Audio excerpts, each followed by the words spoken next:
안녕하세요. 김상아입니다.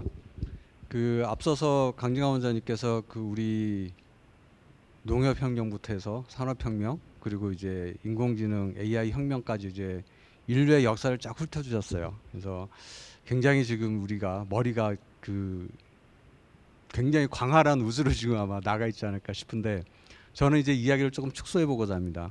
그러니까 무슨 이야기냐? 결국 이제 강진강 원장님이 딱 두 마디 해주신 것 같아요. 과연 인류의 새로운 사회를 만들어낼 것이냐 아니면 파괴를 가져올 것이냐. 근데 그 과정에서 과연 AI라는 것, 그 다음에 로봇이라는 것이 우리에게 사람들은 이들과 어떻게 관계 맺음을 새롭게 해야 되느냐가 이제 굉장히 중요한 시기라고 저는 생각을 합니다. 그래서 이제 제가 제목을 인간과 로봇의 대결 혹은 인간과 로봇의 공존 뭐 이런 개념으로 좀 제목을 가져왔고요. 이와 관련해서 이제 좀 우리가 한번 생각할 수 있는 여지를 좀 던져보고 싶습니다. 그래서 제목도 저는 이제 처음에 이제 화두를 좀 시작하는 것이고요. 그 다음에 중요한 게 이제 휴먼과 트랜스휴먼에 대한 이야기를 좀 말씀드리겠습니다. 그리고 마지막으로 우리가 결론을 찾을 수는 없어요. 오늘 결론을 찾는 것은 아니고 앞으로 이제 우리가 어떠한 이야기를 논의를 좀 더 확장시켜 나갈 것인가에 대한 담론을 이제 시작해야 할 때가 됐다. 그래서 담론의 시작으로 좀 제목을 잡았습니다. 다들 아시는지 모르겠지만 두 사람이 있습니다. 두 사람 중에 나는 두 사람을 다 안다 하시는 분 손 들어봐 주시겠어요? 네. 생각보다 없으시네요. 자, 그럼 두 사람 중에 한 명은 내가 안다. 네. 자, 이쪽에 누구죠? 네. 데카르트입니다. 그다음 여기는 앨런 튜링이에요. 자, 저는 이렇게 시작해 본 거예요. 좀 전에 강장 원장님 그러셨거든요. AI가 인간의 사고, 지적 능력을 대체하기 시작했다. 그래서 제가 데카르트를 데리고 왔어요. 데카르트가 무슨 이야기를 했죠? 네, 여기 써 있는 것처럼 코기토 에르고 섬 다들 아시나요? 아시죠? 네, 생각한다, 고로 나는 존재한다. 자, 여러분들 지금 생각하지 않으시는 분 계세요? 다들 생각하세요? 근데 사실 우리 생각하지 않을 때가 더 많습니다. 솔직히. 멍 때리고 지낼 때가 훨씬 많아요. 그리고 무의식 속에 지낼 때가 훨씬 많은 게 인간의 본 모습입니다. 그런데 우리는 끊임없이 생각하고 지적인 동물이라고 스스로 계속해서 세뇌를 시키죠. 그게 20세기 사회에 극도로 심화되는 과정이 있는 것이고요. 자, 여하튼 생각한다는 걸 가지고 인간의 존재를 이야기한 게 데카르트였고 그게 철학의 정립되는 시기입니다. 인식론이 시작되는 시기라고 볼 수 있는데 20세기에 들어서면서 프랑스 현대 철학에서는 이거를 깨기 시작합니다. 생각해서 존재하는 게 아니다라는 것을 강력하게 주장하는 게 이제 존재론부터 시작해서 20세기 프랑스 현대 철학이라고 볼 수 있는데요. 저는 근데 이 부분은 차치하고 그 다음에 데카르트의 이 용어에 대한 많은 철학적 담론들이 있지만 그거는 차치하고서 단순히 이 명제만 갖고 한번 출발을 해보고 싶습니다. 자, 앨런 튜링이 누군지 아시는지 모르겠지만 혹시 최근에 이미테이션 게임이라고 영화가 있었는데 보신 분 계신가요? 네, 여러분 보셨네요. 그 이미테이션 게임의 주인공이 바로 앨런 튜링입니다. 세계대전 당시에 독일군이 이제 암호를 해독하기 위한 해독기를 만들어내는 역할을 하는데요. 이 사람이 수학자이고 결국 이게 컴퓨터의 전신이 됩니다. 그래서 컴퓨터가 이제 발전하게 되고 이후에 AI까지 나오게 되는데 당시에 튜링이 이 기계를 만들면서 고민했던 게 딱 한마디예요. 그게 바로 이 문장입니다. 포인트가 되네요. 예, 뭐라고 돼 있죠? 영어 다들 아시죠? 기계가 뭘 하죠? 예, 기계가 생각할 수 있냐고 던진 거예요. 그런데 데카르트 뭐라 그랬죠? 생각하면 뭐 한다 그랬죠? 존재한다 그랬어요. 자, 그럼 이거를 우리가 단순하게 그냥 초등학생처럼 단순하게 생각하면 기계가 생각을 하기 시작하면 그럼 이 기계는 존재하는 걸까? 그러면 인간으로서 나는 생각하는 내가 존재했는데 생각하는 기계가 존재한다? 그럼 인간과 기계는 뭐지? 나는 저 기계와 뭐가 다르지? 라는 질문을 우리는 던져야 되는 시점이 온 것이죠. 오늘 그 이야기를 좀 해보고자 하는 겁니다. 자, 그 다트머스 프로젝트라고 있는데요. 여기에서 이제 인공지능이 이제 본격적으로 가동이 되기 시작한다고 보시면 됩니다. 근데 이 1년 전에, 그러니까 여기 보시면 55년이죠. 55년에 존 맥카시가 전 세계에 있는 수학자, 컴퓨터 공학자들에게 편지를 보냅니다. 1년 후에 우리 모여서 연구를 좀 같이 해보자. 한 달여 동안. 그래서 1년 후에 모입니다. 당시에 그 제안서를 보내면서 한 10가지 정도를 제안을 해요, 주제를. 근데 그 중에 제가 한 3가지만 들고 왔어요. 첫 번째 뭐냐?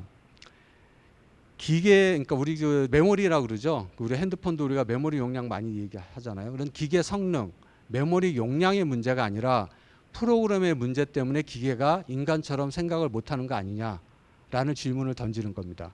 이거 우리 한번 같이 논의해 보자는 거예요. 다음 두 번째로 논의하는 거는 인간이 그 특징이 이제 여기죠. 여기 사유 언어, 이제 추론 추측이라고 하는 건데 지금 챗GPT뿐만 아니라 인간의 추론 능력을 다 뛰어넘었다고 지금 나오고 있죠. 실질적으로. 그래서 당시에 이 지금 70년 전이죠. 55년, 56년이니까 이때 이미 이거를 어떻게 컴퓨터가 구현해낼 수 있을 것인가. 튜링이 얘기했던 기계가 생각할 수 있을 것인가를 실질적으로 한번 우리가 가능한지 한번 우리 같이 연구 좀 해보자. 이제 이런 주제를 한 겁니다. 마지막이 이게 굉장히 중요합니다. 번역을 제가 뭐 달리 좋은 언어를 찾지 못해서 좀 촌스럽게 번역할 수밖에 없었는데 자가개선 발전 행위라고 좀 했는데요. 쉽게 설명은 이겁니다. 자, 우리 사람은 스스로 누가 물론 시켜서도 하지만 본인 스스로 끊임없이 나의 현재 모습보다 조금 더 나은 무언가를 위해서 노력을 하는 게 인간의 기본입니다. 물론 이제 그러지 않은 사람들도 있죠. 하지만 이제 기본적으로는 어느 정도 스스로 내가 뭔가 나아지기 위해서 노력을 해가는 거 있어요.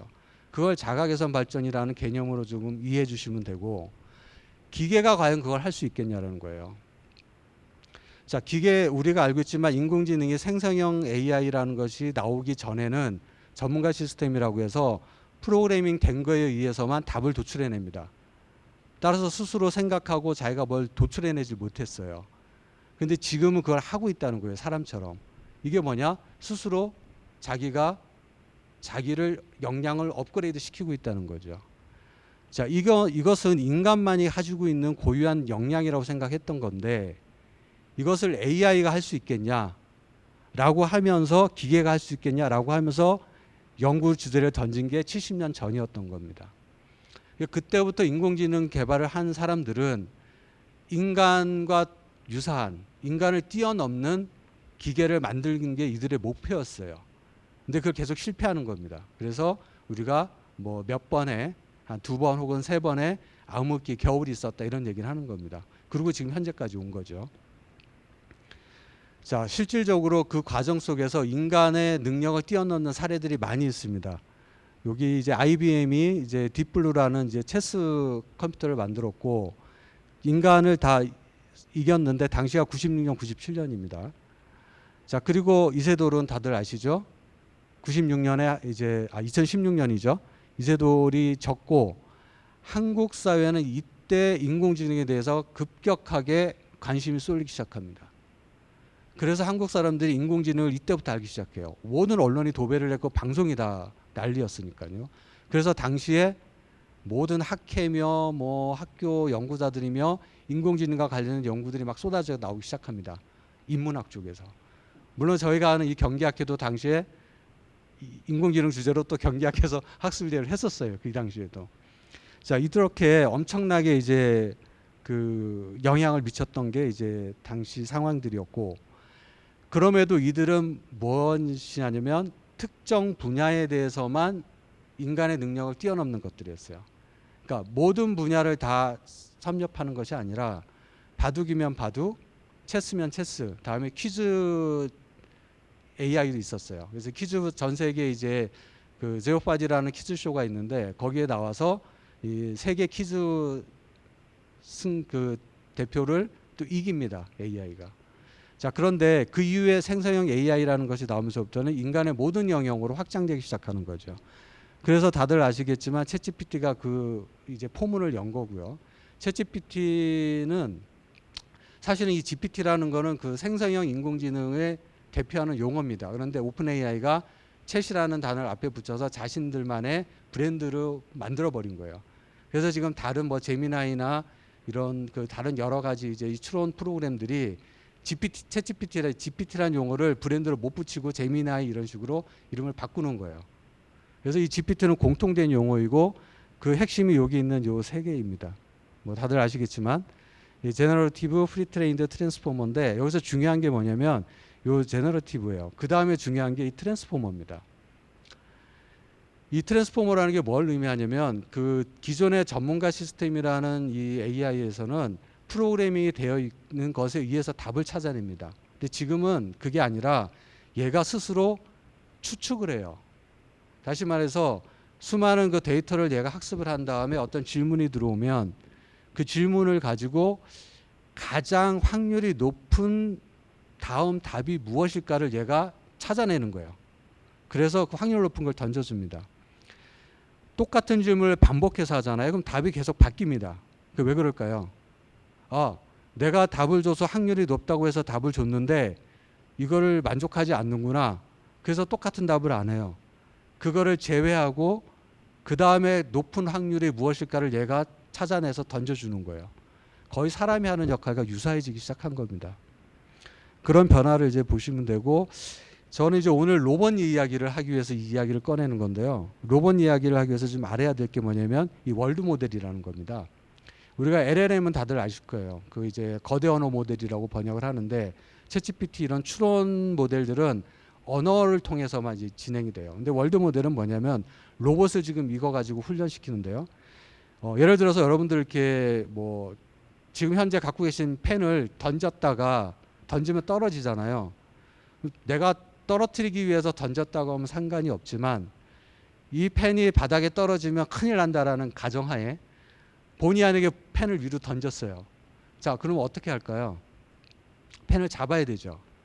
근데 실질적으로 이 펜을 잡을 때 이 내가 던졌을 때 이 펜의 중력과 속도를 계산해서 내가 지금 어느 정도의 속도로 뻗어 나가서 얘를 어느 위치에서 잡아야 땅에 떨어지지 않고 잡을 수 있다. 이 계산을 머리가 하고서 잡는 게 아니거든요. 무의식 속에 잡아내는 겁니다. 자, 이게 인간의 의식과 무의식의 관계거든요. 근데 인간의 지식이라는 거는 의식 부분에 전부 다 집중되어 있습니다. 인식론이라는 게 여기 집중되어 있어요.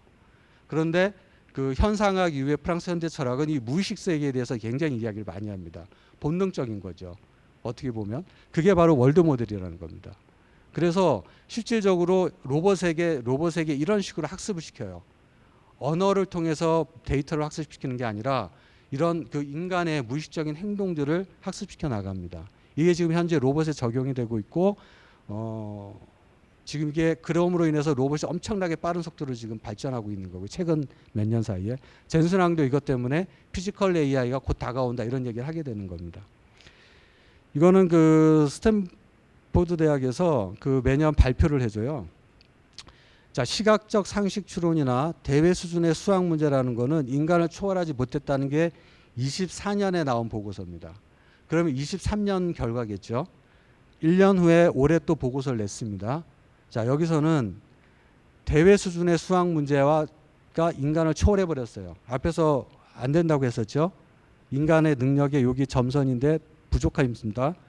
그런데 초월했어요. 더군다나 7.9%포인트나 더 높게 나타났다고 합니다. 자, 그래서 개별적인 인간의 능력을 하나하나씩 따졌을 때는 지금 AI를 능가할 수 있는 인간은 없습니다. 다 AI가 인간을 능가해버렸어요. 다만 종합적인 상황에서는 아직까지는 인간을 못 넘어가고 있습니다. 이게 지금 현재 상황인 것이죠. 자, 로봇으로 들어가는데 혹시 동영상이 지금 될까요?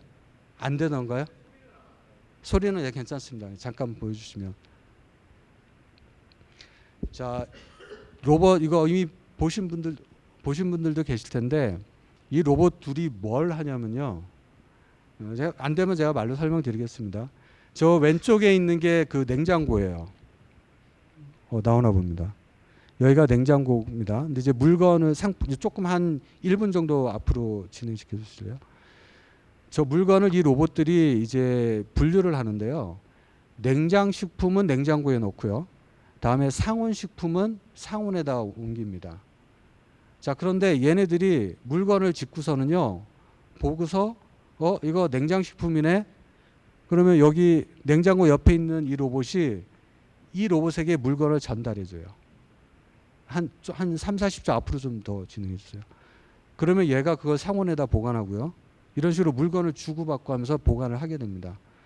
지금 나오니까 잠깐 보시죠.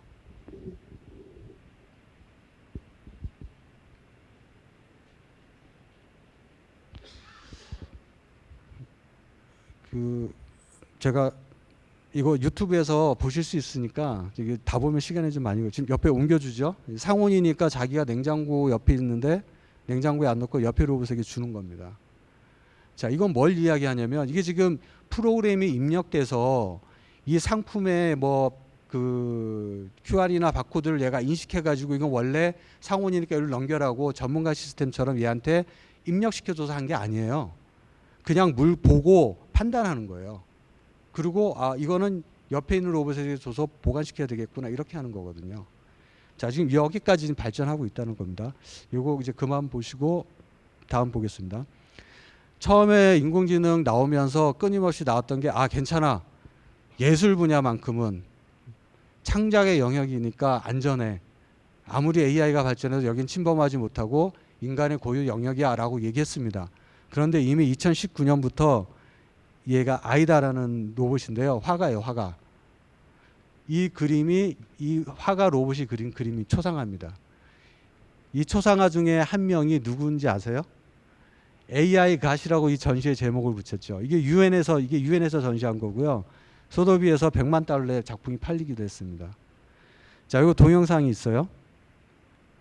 동영상을 잠깐 여기 아이다. 아이다가 직접 자기 작품을 설명해 주는 건데 그 초상화 중에 한 명이 튜링이에요. 앨런 튜링. 네. 앨런 튜링 때문에 자기가 탄생한 거죠. 그러니까 자기는 가시인 거예요. 그래서 AI 가신 거예요. 제목이. 잠깐만 보도록 하겠습니다. 소리가 안 나오는. 네. 이거 저기 아이다 그 홈페이지가 있거든요. 요거 그냥 중지시켜 주시고요. 네. 제가 앞으로 좀 전환해서 잠시만요. 여기 보시면 AI 대시하고 daRobot.com이에요. aidaRobot.com인데 여기 홈페이지입니다. 여기 들어가시면 이 아이다 로봇이 만든 회화부터 설치, 다음에 동영상 다 보실 수 있어요. 한번 들어가셔서 보시면 새로운 경험이 되실 겁니다. 자, 지금 이런 상황이 된 거예요. 그리고 자기 작품 스스로 설명해요. 자기가 어떻게 그림을 그리는지 직접 여기 앞에 보이시죠? 여기 붓하고 그 캔버스에서 이렇게 그리는 것도 보여주고 합니다. 자, 그 다음에 제가 트랜스휴먼을 좀 얘기하도록 하겠습니다. 그래서 이제 휴먼이 나왔고 그 다음에 트랜스휴먼이 나오는데요. 이 트랜스휴머니스트들이 있어요. 그리고 트랜스휴머니즘이라고 부르는데 이들이 그 운영하는 홈페이지도 지금 있습니다. 그 휴머니티 플러스라고 있는데 이건 좀 이따 말씀드리고 그 대표적인 휴머니스트 중에 한 명이 닉 보스트롬이라는 사람인데요. 핵심은 이겁니다. 인간이 가지고 있는 신체적, 정신적, 지적 모든 그 한계를 AI와 기계, 다음에 최첨단 기술을 통해서 이 능력을 극복하겠다. 한계를 벗어나겠다. 그래서 그거를 인간 향상이라는 단어로 씁니다. 인간 향상. 자, 그러면서 사용하는 기술들은 뭐냐? 이런 것들이에요. 유전공학, 정보통신기술, 분자나노기술, 인공지능 등등. 이런 기술을 통해서 인간 능력을 향상시키겠다는 겁니다. 그럼 뭘 향상시킬 것이냐? 건강수명 연장. 그 다음에 질병, 고통 제거, 지적, 신체적, 감정적 능력을 증강시켜 나가겠다. 이 얘기를 하고 있습니다. 이게 트랜스휴머니스트들의 주장입니다. 자, 이들은 그 홈페이지를 만들었고 그 협회를 만들었는데요. 당시에 트랜스휴머니스트 선언문을 발표합니다. 자, 여기서 선언문이 전부 8개가 있는데요. 그 중에 제가 한 몇 가지만 가져왔습니다. 첫 번째, 왜 우리가 이걸 하느냐? 우리가 늙잖아요. 그리고 고통스럽죠. 병이 들면. 그 다음에 요즘 그 알츠하이머, 인지적 결핍 현상이 점점 확산되고 있죠. 다음에 지구적 한계, 이건 이제 지구가 지금도 우리 지구 온난화, 우리 지구 떠나서 살아야 되잖아요. 이런 상황들이 도래하는데 이것들을 우리가 기술을 통해서 인간의 잠재력을 확장해서 이거 극복해 나가자. 이게 이들의 주 목적이에요. 여기에는 컴퓨터 공학자만 있는 게 아닙니다. 의사도 있고요. 뭐 다양한 사람들이 다 들어가 있어요. 다음에 홈페이지 한번 들어서 보시면 또 재미있으실 겁니다. 자, 그다음에 이들이 주장하는 것 중에 하나가 뭐냐면 그럼에도 불구하고 우리는 사람의 존엄, 다음에 개인의 권리를 존중해야 된다. 그래서 윤리적 관점에서 이러한 정책 결정도 이루어져야 된다라고 해서 얘네들이 우리 인간을 파괴하는 것들을 우리가 스스로 막아야 된다라는 걸 강조합니다. 자, 그러면서 중요한 게 이 부분에선 이 이야기를 좀 오늘 우리가 해야 될 것 같은데 인간, 비인간 동물, 다음에 미래 인공지능, 변형 생명체, 과학기술 발전이 가져올 새로운 지능체. 번역은 이렇게 했고 번역이 서툴러서 이 원문은 여기 있습니다. 여기 보시면 휴머니티 플러스.org예요. 이 홈페이지니까 들어가시면 이 선언문 다 보실 수 있습니다. 그래서 보시도록 하고 여기서 나오는 새로운 지능체라는 게 뭘까요? 이게 이제 우리가 사람이다, 그러니까 로봇이다라고 얘기를 하지 않으면 로봇이라고 구별할 수 없을 정도의 모습을 한 옆에 있는 로봇이에요. 아직까지는 안 나왔습니다. 하지만 이게 생각보다 빠른 속도로 좀 다가오고 있다는 겁니다. 이 이야기를 꺼내고 싶은 거고요. 설문 다들 하셨나요? 앞에서 QR코드? 다들 하셨죠? 작년에 제가 과제를 하면서 설문조사를 했었어요. 그 결과가 이겁니다. 이게 전국 2,000명 대상으로 했었는데요. 여기 보시지만 친구입니다. 친구가 58%로 가장 높게 나와요. 근데 저는 이게 별로 중요하지 않고 제가 관심 있는 건 이 부분이에요. 노란색. 결혼을 하겠다가 거의 8% 가깝게 나옵니다. 7.7%. 그 다음에 이 주황색이 애인이에요. 동거도 15% 가까이 나옵니다. 생각보다 저는 이게 굉장히 높은 결과라고 저는 생각을 하고 있고 연령대로 보더라도 노년층 60세 이상에서 그 결혼이 4% 나오고요. 실제로 제일 결혼이 높은 거는 40에서 59세 중년들이에요. 오늘 참석하신 분들 이제 설문조사 하셨을 거고 나중에 우리 라운드 테이블 할 때 그 결과를 한번 띄워서 오늘 참석하신 분들은 어떻게 답을 많이 했는지 한번 보고 좀 이야기를 진행해 볼까 싶습니다. 자, 결론적으로 그러면 우리가 살고 있는 이 사회 그리고 이 인간은 점점 뭐가 되어 가고 있나? 로봇이 되어 가고 있는 건 아닌가? 어떤 면에서 첫 번째 신체적 조건에서요. 우리 기계로 다 몸을 대체해 나가고 있습니다. 지금 어디까지 갔냐면 우리의 기억력 있죠? 이 정신에 있는 모든 기억력을 데이터로 다 옮겨옵니다. 그리고서 이걸 다시 칩으로 해서 사람 뇌에 집어넣어요. 최근에 지금 그 일론 머스크가 하는 것 중에 하나가 뭐냐면 이 못 움직이는 분들 전신마비 환자에게 칩을 심어서 이 사람이 그 칩을 통해서 컴퓨터를 조작하는 것까지를 보여줬어요. 1년에 걸쳐서. 자, 이게 영화의 트랜스휴먼이라는 영화가 있는데요. 이게 뭐 아직 현실까지는 안 되지만 예를 들어서 우리가 눈부터 해서 모든 장기와 뼈, 피부를 다 기계로 바꿀 수 있습니다. 인공 심장 이미 들어와 있죠. 로봇, 사람 손, 팔, 의조고수 다 지금 바뀌고 있습니다. 자, 눈하고 다 바꿨다고 우리가 가정을 하고 근데 이제 그럼에도 불구하고 뇌가 죽어가거든요. 근데 뇌가 죽어가면 결국 인간은 죽잖아요. 근데 이 뇌도 덜어내고 내가 가지고 있었던 모든 기억을 데이터로 넣었다가 다시 인공뇌에다 데이터를 옮겼다고 생각을 한번 해보겠습니다. 자, 그러면 저를 가정하고 제가 김성하고 여러분들도 각자 본인이라고 생각해 보세요. 내 몸에 머리카락, 피부까지 전부 다 가짜예요. 다 바뀌었어요. 그리고 나의 모든 기억이 그대로 다 메모리 칩으로 들어와서 살아서 움직입니다. 자, 나 자신일까요? 여러분 자신일까요? 아닐까요? 어떻게 생각하세요? 한번 물어볼게요. 나 자신이다라고 생각하시는 분. 그렇게 됐을 때 한 분도 안 계세요? 그럼 그건 내가 아니야. 내가 아니야라고 생각하시는 분. 아니야라고 생각하시는 분이 손 드신 분이 한 3분밖에 없으세요. 나머지는 그러면 뭐예요? 혼란스러우신 거예요? 나인 것 같기도 하고 아닌 것 같기도 하고. 혼란스럽다는 얘기는 뭐죠? 나라고 생각하신 거예요, 이미. 네. 혼란은 나라고 생각하신 거예요. 이런 사회가 온 거예요. 자, 그래서 사람은 이제 뭐로 가느냐? 인간은 트랜스휴먼을 통해서 로봇으로 가고 있고 로봇은 점점 사람이 되고 있어요. 자, 그렇다면 이 인간과 로봇이 섞여 사는 사회가 도래했을 때 우리는 과연 이걸 어떻게 이야기해야 될 것인가.